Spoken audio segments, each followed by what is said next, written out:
मुसलमान ही लड़के ऐसा करते हैं और उनको शय घर से मिलती है, उनको शय उनके इदारों से मिलती है। गैर मुस्लिम को फंसाओ और इनाम पाओ, उसके लिए रेट फिक्स कर रखे हैं। जिहाद है, कत्ल गैरत है, यह अदब कहाँ है? हिंदुओं की सहिष्णुता का भी कोई ठिकाना नहीं है। तो जैसा व्यवहार करता है उसके साथ वैसा ही व्यवहार होना चाहिए। इनका जो गजवाए हिंद है उसका इन्होंने फॉर्मेट तैयार कर रखा है कि आप ड्राइवरी करें किसी हिंदू के घर में, ड्राइवरी करके जो मालकिन है उसको पटाएं। नाई है या जो प्लम्बर है जिनका घरों में आना जाना रहता है, ख्याल में उसके साथ दुराचार हुआ, भयंकर दुराचार हुआ। और उस लड़की ने लिखा है, मैंने पुस्तक है उसमें लिखा है उस लड़की ने कि वो व्यभिचार तो करते थे, प्रौढ़ लोग करते थे, और उसके बाद वो मेरे मुंह पर थूके जाते थे। सुप्रीम कोर्ट ने मौलवियों को सैलरी लगा दी, तो मौलवियों को सैलरी लगाई तो 1 लाख मस्जिद 1 साल में बनी। अब उनको सैलरी मिल रही है, लोगों के घर में खा रहे हैं और वो पेड वर्कर हो गया उनका। तनख्वाह मिल रही है। हाँ, लेकिन हिंदू को नहीं, सिख को नहीं, किसी ग्रंथी को कोई पैसा नहीं मिलता। हमारा फर्ज है दूसरे को दोष देने से पहले अपने ऊपर गिरवा में झांकना चाहिए। क्या हम अपने बच्चों को देखते हैं कहाँ जा रहे हैं, क्या कर रहे हैं? उनके ऊपर हमारा कंट्रोल है, उनकी गतिविधियों का हमारे पर कंट्रोल है। और कमरे में बच्चा अपने लेटा है, क्या देख रहा है, कोई गंदी चीज़ देख रहा है, क्या कर रहा है? जब तक पेरेंट्स नहीं देखेंगे, बच्चे को कंट्रोल नहीं करेंगे, तो बच्चे तो स्वाभाविक है बिगड़ने की ओर जाएंगे। उसका जो कातिल है उसकी माँ टीवी पर बोल रही है कि अगर निष्का ने मेरे बेटे की बात मान ली होती तो आज जिंदा होती। नमस्कार दर्शकों, आप देख रहे हैं हिंद सरोकार न्यूज। मैं हूं किशोर ठाकुर। आज हमारे स्टूडियो में हमारे विशेष मेहमान हैं हमारे विभिन्न क्षेत्र की जानी मानी हस्ती आदरणीय सुरेंद्र शर्मा जी, मास्टर जी के नाम से विख्यात हैं। आदरणीय सुरेंद्र शर्मा जी मूलतः नालागढ़ के निवासी हैं और विश्व हिंदू परिषद से बहुत लंबे समय से जुड़े रहे हैं। वर्तमान में आप विश्व हिंदू परिषद विभाग के अध्यक्ष हैं। आइए सबसे पहले चलते हैं सुरेंद्र शर्मा जी के पास, जानते हैं उन्हीं की जुबानी उनका एक सूक्ष्म परिचय। शर्मा जी नमस्कार, आपका स्वागत है हमारे स्टूडियो में। नमस्कार किशोर जी, धन्यवाद आपने मुझे बुलाया। शर्मा जी आप थोड़ा सा संक्षिप्त अपना परिचय बताएंगे हमारे दर्शकों को? मेरा नाम मास्टर सुरेंद्र शर्मा है, नालागढ़ से मैं संबंध रखता हूँ और विश्व हिंदू परिषद का बहुत पुराना कार्यकर्ता हूँ, संरक्षक है, चिंतक भी हूँ और हिंदू मुद्दों को लेकर कार्य करते रहे हैं और पूरा जीवन अपने उद्देश्यों के लिए लड़ते रहे हैं, संघर्ष करते रहे हैं। शर्मा जी अभी 2 रोज पहले हमने देखा नालागढ़ में भी क्या एक बहुत ही चर्चित जो विषय बना हुआ है लव जिहाद का, जो दिल्ली के अंदर श्रद्धा हत्याकांड हुआ, उसी को लेकर के आपने भी नालागढ़ में एक विशाल रैली जुलूस का आयोजन किया और एसडीएम के माध्यम से राष्ट्रपति को ज्ञापन सौंपा। तो थोड़ा सा हम उसके विषय में जानना चाहेंगे कि क्या है आखिर जो श्रद्धा हत्याकांड दिल्ली में हुआ है, ये इसका आखिर इसमें हिंदू लड़कियां ही आती हैं, इसका विशेष कारण क्या है? क्या ये हमारे संविधान की आजादी है, कोई विशेष प्रेम प्रसंग इसको कहेंगे हम, या एक केवल मात्र शारीरिक आकर्षण हम इसको समझेंगे, या फिर ये लव जिहाद है अथवा कोई और साजिश है, एक बड़ी योजना के तहत ये कार्य होते हैं? कैसे नजरिए से आप देखते हैं? किशोर जी ऐसा है, ये जो लव जिहाद है शब्द, एक केरला हाई कोर्ट का वर्डिक्ट है, उन्होंने इसको नाम दिया लव जिहाद। उससे पहले ये नाम नहीं था, अब ये संवैधानिक नाम हो गया है लव जिहाद। वास्तव में ये कोई भारतीय समस्या नहीं है, ग्लोबल प्रॉब्लम है जो कट्टरपंथी इस्लाम धर्म को मानने वालों का गज़वाए हिंद का जो लक्ष्य है उसके अंतर्गत ही आता है। और इसमें जो नालागढ़ में जैसे प्रोटेस्ट हुआ, ऐसे पूरे देश में हुआ है, रोते रहे हैं। एक श्रद्धा ने अनेकों लड़कियां कुर्बान हो चुकी हैं अपनी गलतफहमियों के कारण और उनके षड्यंत्रों के कारण।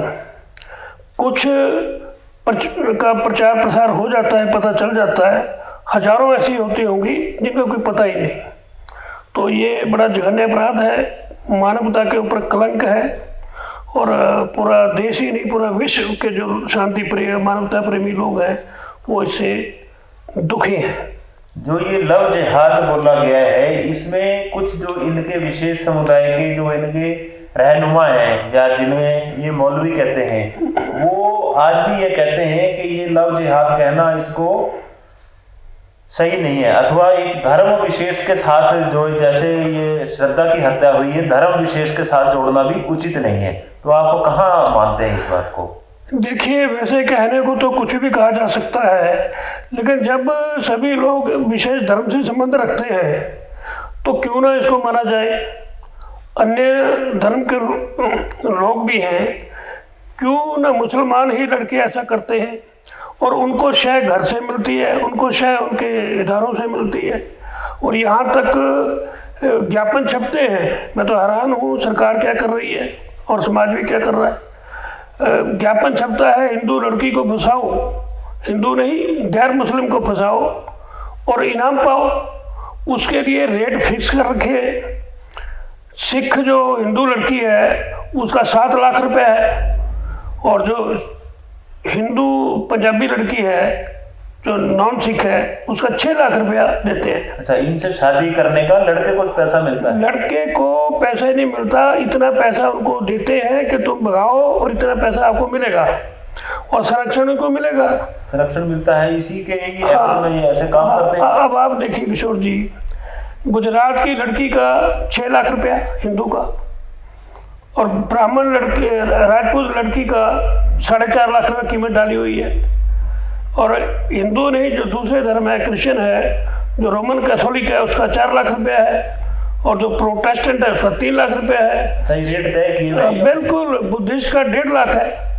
और इस ढंग से ये जब ज्ञापन छपते हैं, उन पर हेडलाइन होती है लड़की भगाओ इनाम पाओ, तो इसमें कैसी आज़ादी है ये? और कहाँ हम इसको कैसे गलत ठहराएंगे? लव जिहाद नहीं है, क्योंकि लव तो है ही नहीं। लव तो है ही नहीं है। लव देखिए, फंसाते हैं। देखो, जो लव जो है ना बड़ा पवित्र शब्द है, वो कभी किसी से होता आया है, लेकिन यहाँ तो लव नाम की कोई चीज़ ही नहीं है। जिहाद है, कत्ल गैरत है, यह लव कहाँ है? बहुत दुखदायी पीड़ा होती है। अनेक लड़कियाँ हमारी कुर्बान हो चुकी हैं, कुछ उनकी गलतियाँ रहेंगी, कुछ समाज की गलती रहेंगी। मैं भी देख रहा था 2 दिन से, जब से ये ज़्यादा पूरे देश में आग की तरह ये इस समय मुद्दा गरमाया हुआ है, पूरा आग की तरह फैला हुआ है, तो मैंने कुछ आंकड़े निकाले। जैसे अभी ये 18 मई की बात है जो श्रद्धा वाला केस हुआ था, हालांकि 3 महीने 4 महीने बाद ये पब्लिक डोमेन में आया, और इस समय पूरा प्रखर हर आदमी की जुबान पर है कि ऐसा क्यों हुआ, कि हिंदू लड़कियों के साथ ही क्यों। इससे पहले भी ऐसे अनेकों कांड हुए, अनेकों हुए हैं, और जिसमें विशेष हमने देखा गया है कि हिंदू लड़की है आरोपी, विशेष समुदाय है। मैंने 5-7 निकाले हैं, क्योंकि जैसे ही हम सर्च करते हैं वहाँ बहुत लंबी जोड़ी हिस्ट्री आ जाती है। और जो इनकी हत्याएं हैं इतनी क्रूरता से की गई है, किसी का धड़ नहीं मिला, किसी का सर नहीं मिला, किसी की टांगे नहीं मिली, और किसी का सामूहिक 4-4, 5-5 लड़कों ने मिलकर के पहले उनका बलात्कार किया, फिर उसके बाद हत्या की। हत्या करके ऐसे तथ्य भी मिटाने की कोशिश की गई कि इसको पहचान में ना आए इतने जघन्य तरीके से। जैसे मनिका शर्मा है, इसमें आरोपी है साहिल। 29 अगस्त 2022 को जबरदस्ती लड़की के ऊपर दबाव डालता है, लड़की शादी करने के लिए मना करती है, तो उसका गला रेत कर उसकी हत्या कर देता है। ऐसे ही एक बबली राणा का केस हुआ है 26 अप्रैल 2022 को करनाल में। इसमें भी आरोपी शहजाद है, जिसने गला रेत कर लड़की की हत्या कर दी थी। 15 सितंबर 2021 पिछले वर्ष बिजनौर की बात है। रेलवे स्टेशन पर वर्षा चौहान का केवल सर कटा धड़ पाया गया था, और उसमें आरोपी बाद में पाया गया वारिस। उसने लड़की को काट के गला रेत के, गला कहीं सर कहीं और फेंक दिया और धड़ को रेलवे स्टेशन पर फेंक दिया। ऐसे हम गिनेंगे अनेकों नाम है, मेरे पास 20-25 की लिस्ट है। तो जो विशेष समुदाय से संबंधित है, नीतू है आरोपी, यहाँ पर ललित खान है, प्रिया है 32 साल की, उसकी 11 साल की बेटी है।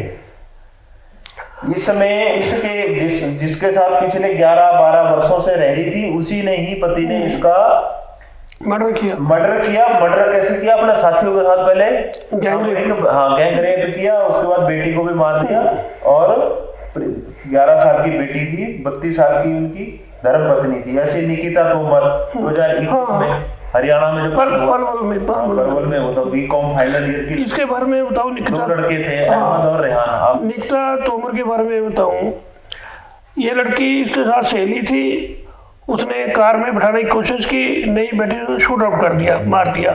देखो हालत, इस कातिल की माँ टीवी पर बोलती है कि यदि निकिता मेरे बेटे की बात मान जाती तो आज जिंदा होती। मेरा ये मानना है, हिंदुओं की सहिष्णुता का भी कोई ठिकाना नहीं है।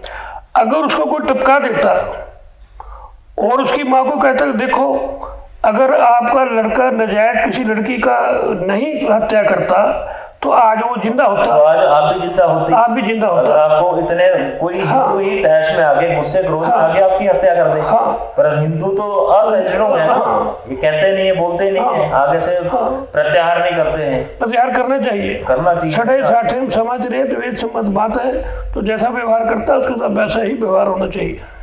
ऐसे और है, दीक्षा मिश्रा है, जिसमें आरोपी दो हैं। जो पहले इमरान था, उसने नाम बदलकर ऋषभ नाम रखा, लड़की के साथ प्रेम संबंध बनाए, उसके बाद उसके साथ शादी की, जबकि वो पहले से ही शादीशुदा था, और उसके बाद उसकी हत्या कर दी। ऐसा नैना है 19 साल की, शेर खान आरोपी है, प्रिया सोनी है आरोपी, इसमें एजाज अहमद है, शिवानी है आरोपी, आरिफ खान है, एकता देश वाले 19 साल की लड़की आरोपी, शाकिब है 4 जून 2020। सभी यही मिलेंगे, सारे यही है, ऐसे ही केस है। तो ये बड़ा ऐसा मामला है। आप यहाँ जो हमारा क्षेत्र है, बीबीएन क्षेत्र है, इसमें किस नजरिए से देखते हैं? क्योंकि पिछले कुछ वर्षों से यहाँ भी ऐसी गतिविधियां बहुत हुई है, खासकर आपके नालागढ़ में संज्ञान में होंगी। आप थोड़ा सा हमारे दर्शकों को बताएं। नालागढ़ क्षेत्र में अभी तो नहीं, काफी देर से चला हुआ है, और ये जो इनका जो गजवाए हिंद है उसका इन्होंने फॉर्मेट तैयार कर रखा है कि आप ड्राइवरी करें किसी हिंदू के घर में, ड्राइवरी करके जो मालकिन है उसको पटाएं, नाई है या जो प्लम्बर है जिनका घरों में आना जाना रहता है, या टेलर है, कारपेंटर है, ये छोटे काम जो है, प्लम्बर है, कारपेंटर है, अब इनको घर में बुलाएंगे, काम करवाना तो इनको बुलाएंगे। अकेली औरत देखिए उसका मर्डर हुआ। यहाँ तक ये तो कैजुअल आते हैं, कोई रिपेयर करने आ गया, कुछ काम करने के लिए आ गया, जो घर में नौकर है परमानेंट है, जो कई सालों से रह रहे हैं, वो हत्या करते हैं मालकिन की। ऊना में हुआ था पिछले वर्ष। हाँ बिल्कुल, ये तो सिलसिला चला हुआ है और ये तो थमने वाला नहीं है। और एक विशेष बात हमने ये देखी है शर्मा जी के, जो ये विशेष समुदाय के लोग हैं हमारे कम्युनिटी के अंदर काम करते हैं, बिजनेस व्यापार भी करते हैं। कई बार हमारे संज्ञान में भी देखने में आया है, नाम परिवर्तित करके, अपना नाम तो बदलेंगे बिल्कुल, परंतु यदि कोई दुकान कर रहा है, दुकान का नाम भी इस ढंग से रखेंगे कि हमारे अभी नोटिस में है शर्मा ढाबा नाम रखा हुआ है, शर्मा ढाबा नाम रखा हुआ है, पहले वो शर्मा ढाबा होता था। ग्राहकों की आमद बढ़ाने के लिए या केवल उनका नजरिया बदलने के लिए शर्मा ढाबा बना दिया शर्मा ढाबा से। ऐसे ही एक यहाँ पर दुकान है, उसका नाम रखा हुआ माँ काली मीट शॉप। इसको आप कहाँ ठीक ठहराते हैं? कोई माँ काली के नाम का कोई मीट शॉप हो सकती है? आप ये देखिए किशोर जी, गुजरात में एक चेलिया मुस्लिम कम्युनिटी है, पूरे देश के हाईवेज पर उनके ढाबे हैं, बड़ी भारी श्रृंखला है।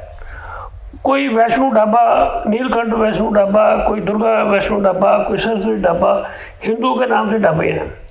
उनका सारा स्टाफ मुस्लिम है, नाम हिंदुओं का है। हिंदू लोग यात्री रोड पे कार खड़ी करते हैं कि वैष्णो ढाबा है, चलो यहाँ खाना खा लेते हैं। वास्तव में वो मुस्लिम है, वहाँ वैष्णो का कोई मतलब ही नहीं है। शुद्ध तरीके से शुद्ध वैष्णो ढाबा बहुत बड़ी चेन है, इनके हजारों होटल हैं और वो सप्लाई मटेरियल करते हैं। और अब तो जैसे वैष्णो ढाबा लिखा होगा, कोई भी हिंदू जाएगा कि वैष्णो ढाबा है, भोजन कर लेते हैं। वास्तव में वैष्णो ढाबा है ही नहीं, अंदर क्या क्या होता है ये तो बहुत बड़ी चेन है। ये कि इसके पीछे विशेष योजना है, योजना इसके तहत काम है, होता है। जबरदस्त योजना कि है। मेरे मन में आया मैं नाम रखूं, ऐसा नहीं है, साजिश के तहत ये कलावा बंधा होता है, तिलक लगा होता है। अगर आप समझे तो मैं आपको बहुत ही मार्मिक स्टोरी सुनाऊंगी। मैंने अभी अभी पढ़ा है, इंग्लैंड के अंदर 16 साल की सिख लड़की स्कूल आउट हुई थी। उसके बाद कुछ सहेलियाँ थी, वहाँ भंगड़ा वगैरह का कार्यक्रम था, वहाँ गई। उनसे एक लड़का मिला, कलावा बंधा हुआ था, नाम बताया जसविंदर। तो लड़के सोचा हिंदू लड़का है और उसने उसके जाल बिछाना शुरू कर दिया। लड़की समझ नहीं पाई। लड़की उसके प्रेम जाल में ऐसी फंसी कि माँ बाप को भी उसने धोखा दे दिया। और धीरे धीरे बढ़ते बढ़ते वो लड़के ने कहा कि जब उसने कहा कि मैं मस्जिद में जाऊंगा, तो उसने कहा कि आप तो जसविंदर सिंह है, तो आप कैसे मस्जिद में जाएं कि मैं मुस्लिम हूँ। क्योंकि उसने लड़की का सोचना ये था कि ये शराब नहीं पीता, सिगरेट नहीं पीता, शरीफ है, अच्छा लड़का है। और प्रेम जाल में आ गई। करते करते वो पाकिस्तान आ गई शादी के उद्देश्य से। लड़की इसलिए आ गई कि मेरी शादी हो गई, लड़का बहुत अच्छा है और सुथरा है। आ गई पाकिस्तान। पाकिस्तान में आके उसका स्वागत किया लड़की का उसके पेरेंट्स ने, 2-3 दिन रखा। उसके बाद वो ले गया कहीं दूर 3 मंजिली बिल्डिंग में ले गया और उसके वहाँ छोड़ाया और उसको टूथपेस्ट जरूरी सामान उसको दे दिया। और जब वो नहीं आया तो उसने पूछा कि जी वो कहाँ गया है, वो आया नहीं, यूनिट था उसका नाम। तो उन्होंने कहा अब वो नहीं आएगा। और नहीं आएगा तो लड़की बेचैन हो गई दूसरे देश में। हाँ, दूसरे देश में। और उसके बाद वो था वैश्यालय। वैश्यालय में उसके साथ दुराचार हुआ, भयंकर दुराचार हुआ। और उस लड़की ने लिखा है, मेरे पुस्तक है उसमें लिखा है उस लड़की ने कि वो व्यभिचार तो करते थे, प्रौढ़ लोग करते थे, और उसके बाद वो मेरे मुंह पर थूके जाते थे। अब ऐसी स्थिति में ना वो मर सकती है ना वो जी सकती है।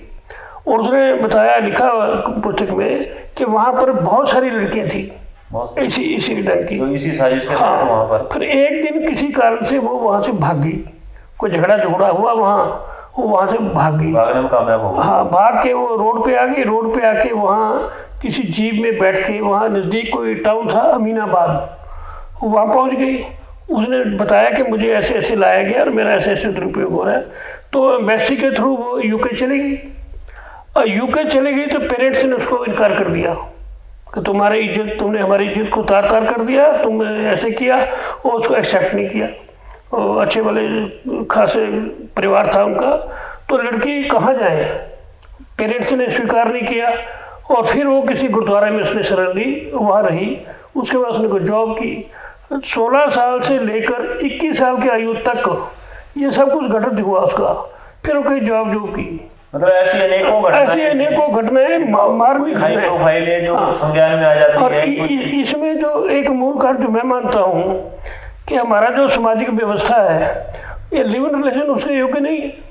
भारतीय समाज में ऐसे जो कानून बने हुए हैं, ये रिलेशन कानून बनाया है, ये बिल्कुल ठहरता ही नहीं, भारत की संस्कृति संस्कार के अंदर आता ही नहीं है, सोशल स्ट्रक्चर में ये है ही नहीं, आता ही नहीं है।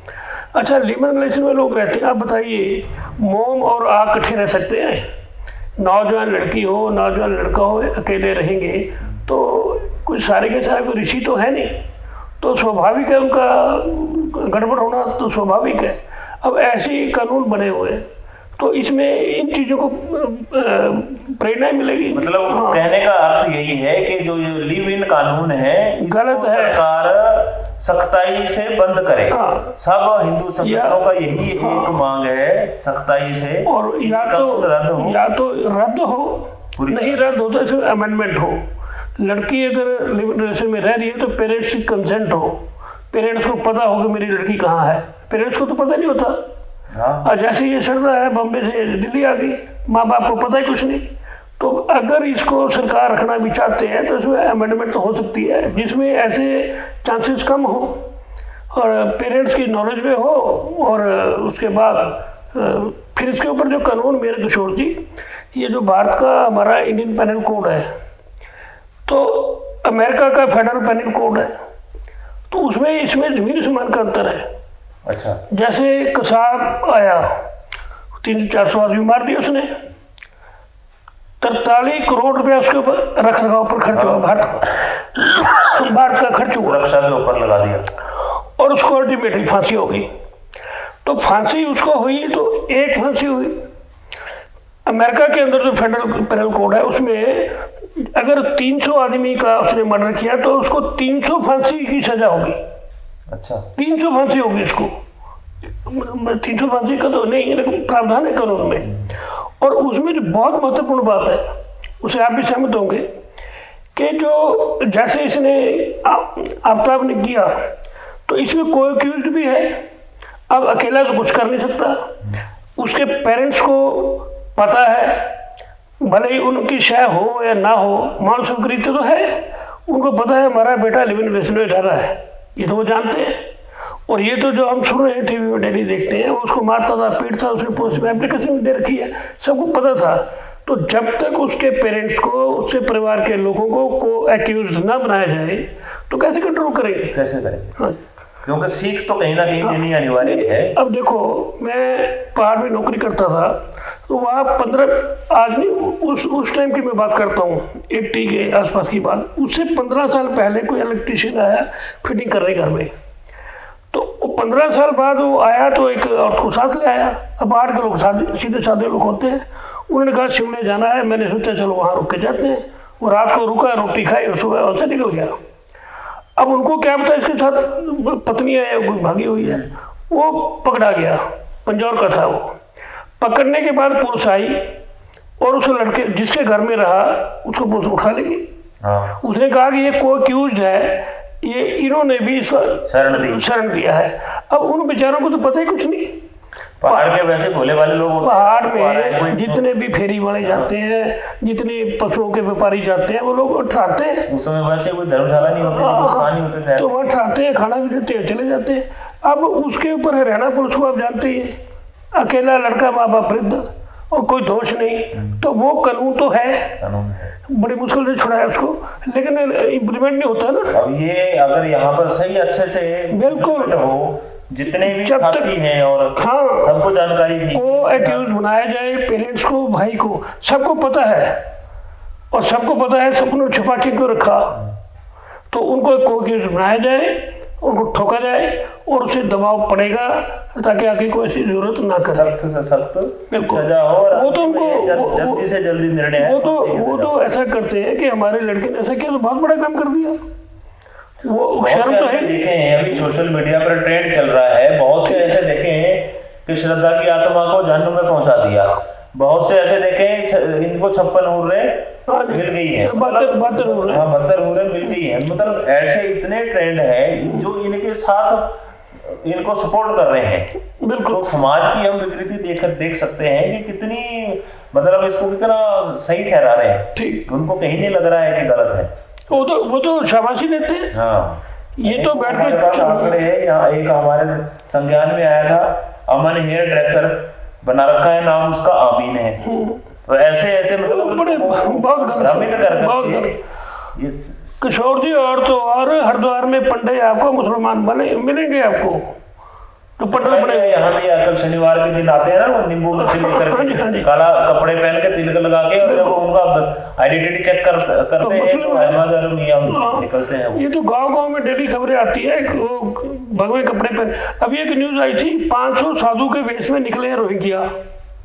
अभी न्यूज थी है टीवी में, तो वो साधु के वेश में निकले, वो तो आदमी को मारते हैं, खाते हैं, सारा कुछ करते हैं, और सरकार उनको परे दे रही है। उनमें मानवता का तो आप देखिए, रोहिंग्या को दुनिया का कोई भी देश स्वीकार नहीं करता है, बांग्लादेश नहीं करता, कोई भी नहीं करता है।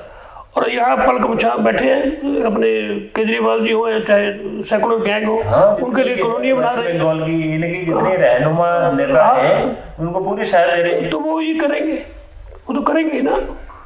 तो अभी देखो, हम कल के आंकड़े जो 8 वर्ष के दिखा रहे थे, 75 वर्ष हो गए हैं हमारी भारत की आजादी को, कि 1947 में पाकिस्तान के अंदर 17% हिंदू होते थे, जो आज 1% से कम आ गए। बिल्कुल।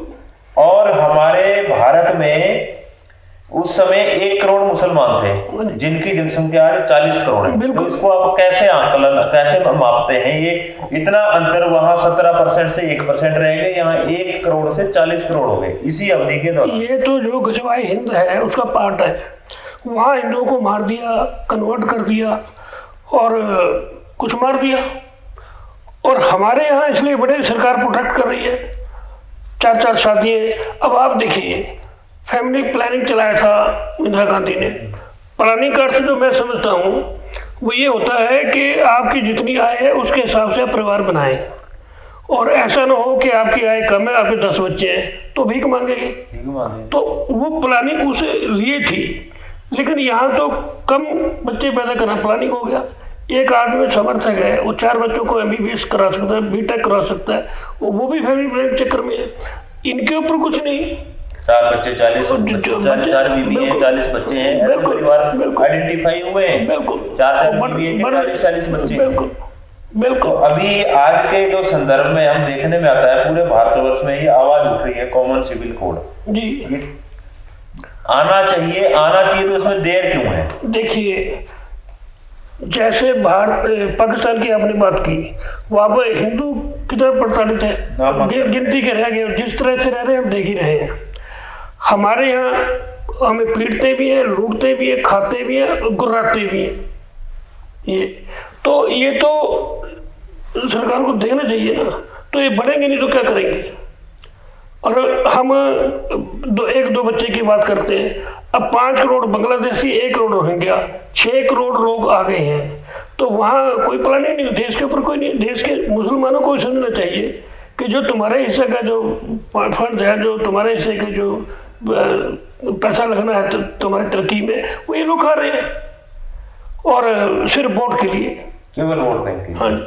अभी शर्मा जी, पिछले दिनों लगभग 3-1 महीने पहले यहाँ भी रिपोर्ट आई थी, हिमाचल में भी एक बड़ी रिसर्च हुआ था कि हिमाचल में भी 2-3 वर्षों के अंदर एक विशेष जिहाद के नाम पर जमीन जिहाद हुआ है। हाँ, जिहाद के मामलों में अत्यधिक बढ़ोतरी हुई है। बिल्कुल। विशेषकर हमारा जो पाउंटा साहिब, BBN, ऊना के क्षेत्र है, यहाँ पर सबसे ज्यादा मस्जिदों का निर्माण हुआ है 19, 20, 21 के दौरान। तो क्या है आपके पास, है इसका आंकड़े कुछ? क्या है ऐसा है, हिंदू जागरण मंच ने प्रखरता से उठाया। मैं एग्जैक्ट साल तो मेरे इस वक्त याद नहीं है।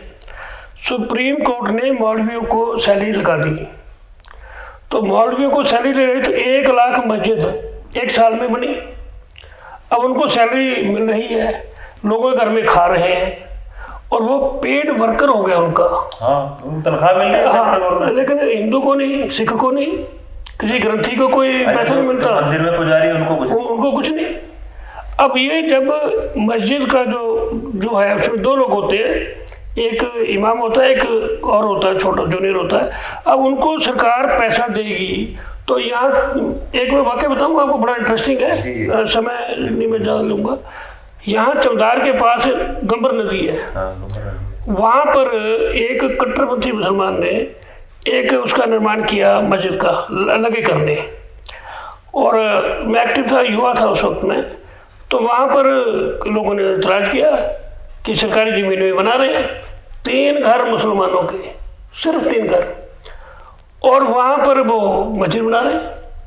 तो हमने उसका कंप्लेंट की के पुलिस गई वहाँ, SDM साहब गए उस वक्त के। तो उनसे कहा कि तुमने क्यों किया है? कि जी हमें, हमारे जब कोई डेथ होती है तो कलमा पढ़ने के लिए हमारे मौलवी नहीं मिलता, हमें जाना पड़ता है अर्की या नालागढ़, इसलिए।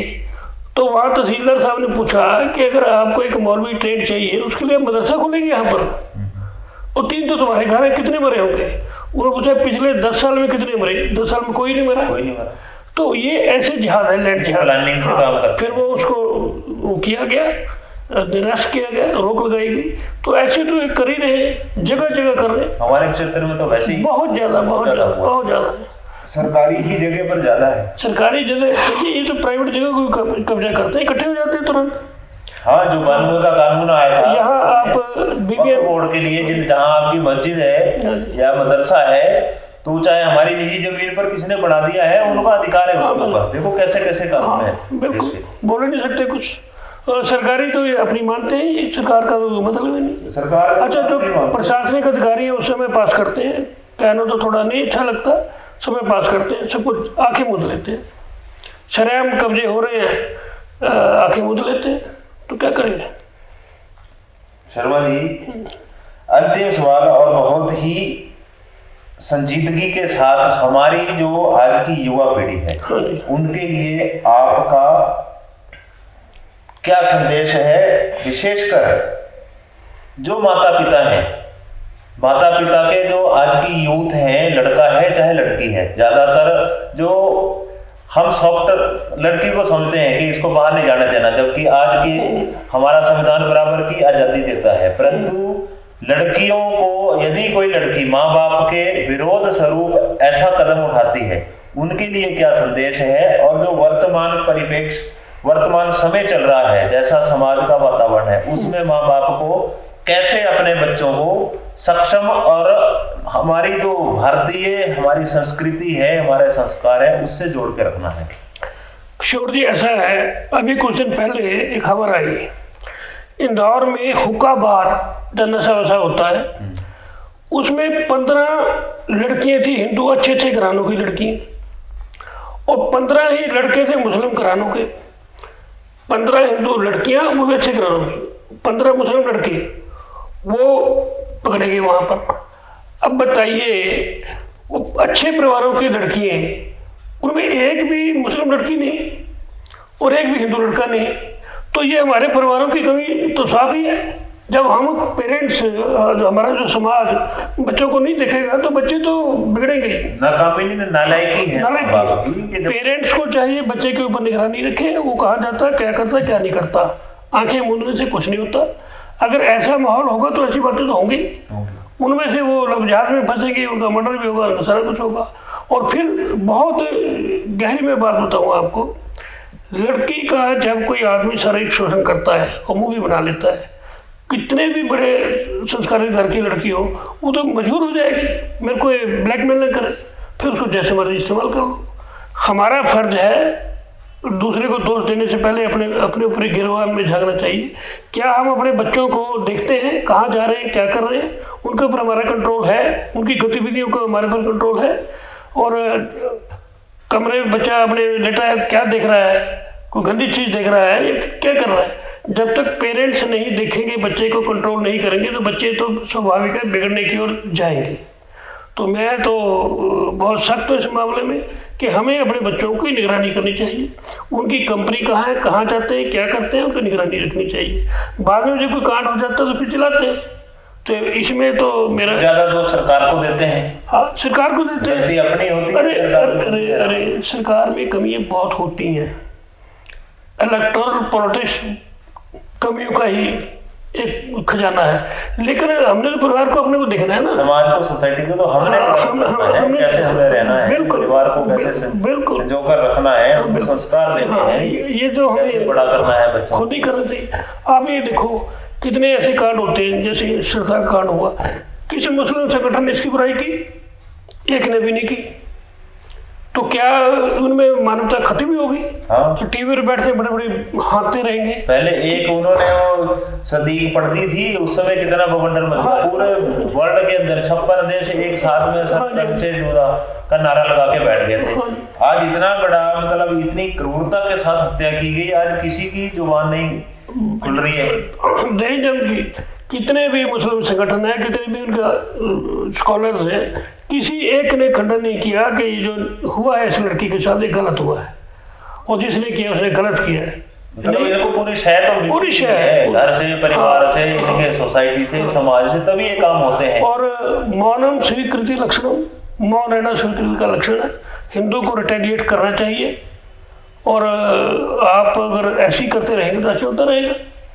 तो अगर जैसे मैंने पहले कहा ना आपको, जो परवल में जो निकिता थी, उसका जो कातिल है, उसकी माँ टीवी पर बोल रही है कि अगर निकिता ने मेरे बेटे की बात मान ली होती तो आज जिंदा होती। अगर उसके बच्चे को टपका दिया जाता और उसको ये कहा जाता कि बहन जी, अगर आपके बेटे ने नजायज लड़की का हत्या ना की होती तो आज लड़का जिंदा होता आपका।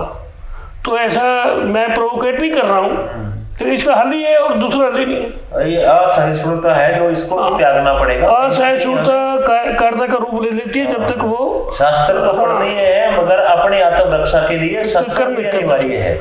अगर हमें अहिंसा परमो धर्म है, अगर हमारा अहिंसा करना धर्म है तो धर्म हिंसा तदैव च, मतलब धर्म की हिंसा के लिए हमें यदि अहिंसक भी बनना पड़े तो उससे ऊपर उसको माना गया है। धर्म हमें यही सिखाता है। बिल्कुल, लेकिन वो वही है ना, सटे साठम समाज रहे, तो जैसा व्यवहार करता है उसके साथ वैसे ही व्यवहार करना पड़ेगा ताकि जो हमारा समाज है सदियों से एक रहा है, एक रहे। नहीं तो ये जो खाई है केवल और केवल धर्म विशेष के अंदर वो बढ़ती जाएगी।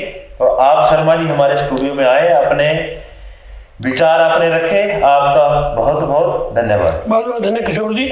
आपके माध्यम से मैं दर्शकों को एक प्रार्थना करूंगा कि अपने परिवार में अपने बच्चों के ऊपर अंकुश रखें, उनके ऊपर निगरानी रखें, क्या करते हैं क्या नहीं करते हैं, ताकि बाद में पछताना ना पड़े।